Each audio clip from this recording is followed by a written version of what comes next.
When a person internalizes these 7 great qualities of Hashem, and therefore grow his recognition and Hashem's kindness. Yiftach bo, you'll trust Hashem. V'yimaser elav, you submit yourself to Him. What does it mean to submit yourself? It's very hard to submit yourself to Hashem. A person a lot of times submits himself partially to Hashem. I like this part of the Torah, so I'll do that. The other part of the Torah, I'll get there one day, I don't know. I can't submit myself yet to Hashem on that. That's hard. I don't know. I don't feel that one. I feel Mikveh. I feel like wow. I feel empowered afterwards. Davening. I don't know, a bunch of mumbo jumbo words. I don't know. It's a little hard to connect to. Rabbi, I love tzedakah. Tzedakah, I'm all for tzedakah. I love giving. It's just I feel this is what the world must exist only through giving. Learning Torah, I don't know, and sitting and opening a book and like focusing. It's like I don't know. That doesn't really connect to me, Rabbi. I don't know how to do that so much. Person who submits himself to Hashem fully and trusts in Him, if you believe in God's mitzvah of tzedakah, so you got to believe in His other mitzvah of learning Torah as well. You got to accept everything. You can't. Imagine a guy goes in the mikveh, he dips, but he sticks one hand out. It's like he dips, but only one hand out. Did he go in the mikveh? No, he didn't go in the mikveh.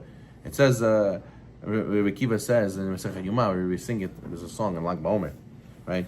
Ma mikveh metar etchem, Kadosh Baruch Hu metar etchem. Hashem, Mikveh says that Mikveh Yisrael is Hashem. Who's the Mikveh for Yisrael?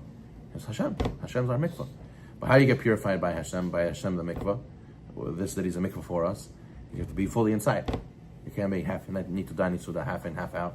He said, I'll do some mitzvot. Keep one hand out. One hand will still be like a Gentile, and the other half of my life, I'm a Jew. You can't do that. You can't accept the Torah only halfway. It has to be you throw yourself completely inside. So therefore he says, why is a person not submitting himself to Hashem? Why doesn't he accept everything? Because he doesn't fully trust Hashem. He thinks this mitzvah is a waste of time. He thinks it's not going to really have benefits. He doesn't think that God who commanded this one really values that this one is important. That's not so important. You don't have to do so much. These are kashrut, Shabbat. If my wife goes to the mikveh, that's it. I think that's good enough. That's called submitting to Hashem. No, they're wrong. You have to do all the mitzvot. And he'll leave the management of his affairs to Hashem. He will say, I don't want to manage my affairs. I'm not a smarty pants. I don't know everything. Hashem will manage my affairs. I'll do ishtadut. Hashem will manage it. And this is a big one. And even if Hashem afflicts him, when you have trust in Hashem, you'll not suspect him of unfairness and judgment. A lot of people are very hurt. They're traumatized from things that happen to them. Why did God do this to me? What did I do wrong to Him? Rabbi, I did a mitzvah. I became more religious and God smacked me. Why? What did I do to Him? That's it. I give up. I throw everything away. Let's go backtrack 30 steps backwards in spirituality. Why? Because I didn't get what I wanted. It's a big mistake. People think that religion and serving God is like a business deal. Listen, Hashem, I'll pray mincha, I'll learn Torah, and you gotta deliver me parnasah tovah. You gotta give me refuah shlema. I'm getting an audit by the government right now, or I have this business deal falling through. I asked the rabbi, give me suryos and segula parnasah. What do I gotta read for 40 days? Or do I rub my belly saying nishmat kol chai? What do I have to do? I'll step upon myself to do shnai mikra for the next month. That way I'll get what I need from Hashem. The second Hashem gives me that business deal I wanted, that's it. I don't need to do anything else. I go back to my old ways. The person thinks like you're like handling a business deal with Hashem. I give you this, you give me that. I give you this, I give you that. And what? That's a big mistake. And when a person does that, now when he sees that Hashem doesn't give him what he wants, doesn't give him what he needs, and he thinks that if he does a certain mitzvah, he's going to get something, and it doesn't deliver, oh, Hashem's not fair. Oh, Hashem didn't do His business deal. Hashem is, God forbid, aferist. Hashem doesn't keep His promises. That's it. I don't know. No more business deal with Hashem. That's it. I'm out. I'll go do business with somebody else. I'll forget these mitzvot. Or Hashem did something bad to him. Hashem made him go through some calamity, through some difficulty in life. So now, Hashem, why'd you do this to me? I'm a good person. I have a good heart. Why'd you? I'm right. You're wrong, Hashem. What is this? And therefore He judges him. So the person has to give benefit of doubt to a fellow Jew. He has to give benefit of doubt to Kadosh Baruch Hu, how much more so. And why do you think that Hashem is unfair as a judgment? Because you don't trust Him. You don't really trust him. You say you do, you wear the kippah, you go pray, you say, yeah, I'm a God-fearing Jew, I'm a God-believing Jew, but that's in a very low level. You're not really at the high level where you can really change your emotions. When do you really know Hashem and have emunah? When your emotions follow suit with the emunah you believe in. A lot of people, they're one thing in their brain and another thing in their heart. The biggest disconnect between two things, the biggest distance could become between your heart and your brain. Rabbi, I know I'm not supposed to eat this Danish. I know. But I can't, Rabbi, I can't. I have to eat the Danish. Right? So you see, he knows, but he feels different. So, Rabbi, I believe in Hashem, I really do. So why don't you act like it? I can't. It's hard for me. I can't. I really want to do this. I really want to do that. And Hashem says it's not allowed. So I rather deny that there's such a mitzvah. I'd rather be ignorant. I'd rather not know.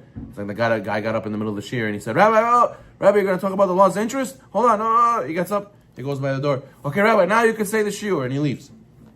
Because he walked out. He'd rather not know. I don't want to know. Ignorance is not bliss. And if the more you learn about Hashem and trust in Him, you'll be able to go and accept all His mitzvot and submit to Him fully. And then you'll be able to be in the mikveh of Hashem, and then you'll become pure. And then you have people asking, Rabbi, I'm learning, I'm praying, I'm not growing. I don't know what is it. I would think I would become more holy. I would want to do more of the right thing. I'm not growing. Why am I not growing? I said, because you're not in the mikveh of Hashem. You're dipping in the way you want to dip. And that's not, Hashem says, this is the formula. You do all the mitzvot, and you have the proper intentions, you're going to grow. It's going to be organic. Organically, you're going to go. But if you're modding your car, right? You take a car, you straight pipe it, you take out this, take out that, put in these rims, take out the transmission, put in a different engine, and then you come crying to the dealership, it broke, fix the warranty. What do you mean? You invalidated the warranty. I'm sorry, my friend. You took out all the original parts and you put it whatever you want. You did a hop slap how you wanted. So now you deal with it. What do you want from me? I can't give you a warranty on this. So the person has to know with Hashem, same thing. You can't hop slap and modify Hashem's Torah and say, this is how I want to be Jewish. You have to be a Torah-observant Jew, God-fearing Jew, have emunah, have trust, and learn the Sfarim, and then you'll be able to grow. Why are you not growing? Because you modified everything. There's no warranty on that. So therefore it says, and therefore, if Hashem chooses you to present you with challenges, you'll not be angry over what Hashem chose for you, because you'll realize that Hashem chose this for good. And why? That comes from trusting Hashem, knowing that Hashem does good for you. Like King David said, I will raise up the cup of salvations, and the name of Hashem I will invoke. In the very same chapter, he says, distress and grief I will find, and the name of Hashem I will invoke. So, cup of salvations, I will invoke Hashem's name. Grief and suffering, I will also invoke Hashem's name. Whatever God gives me, I will say, Shem Hashem Ekra. I will call on Hashem's name. I will serve Him. I will love Him. I'll accept it. Because why? With your father, right? You take a nice Sephardic Jew. He sits with his father berates him, his father yells at him, slaps him. And you ask the guy in that moment, why are you sitting here? Run away, dude. This guy, look how he treats you. He's my father. He's my father. What do you mean? He's my father. If you speak about Hashem like that, so you would also accept what Hashem does. But you don't think Hashem's your father in heaven, that's why you speak out against Him and don't do what He says. Baruch Adonai Olam. Amen.